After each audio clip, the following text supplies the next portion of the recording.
Welcome to the Genius Factory. Enjoy the video. In this video, I will explain how to make curry roti. First, let's prepare the dough. Combine 2 cups of all-purpose flour with water and a pinch of salt. Knead this mixture for 5 to 7 minutes until it's smooth and elastic.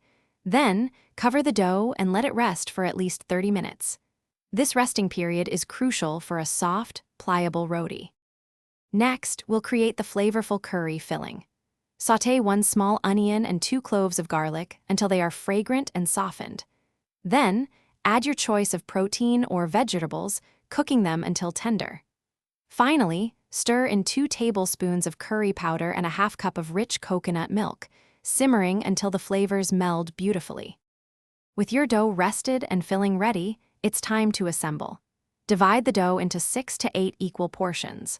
Roll each portion into a thin, round disc, approximately 6 inches wide. Place 2 to 3 tablespoons of your delicious curry filling in the center. Carefully fold the dough over the filling, sealing the edges tightly to create a neat parcel. Finally, we cook our curry roti to perfection. Heat a flat griddle or tawa over medium-high heat. Cook each assembled roti for 2 to 3 minutes per side until it's beautifully golden brown and puffed up. For an extra touch of flavor and softness, you can brush the cooked roti with a little oil or ghee. Enjoy your homemade curry roti. Thanks for watching. If you found this helpful, don't forget to like and subscribe.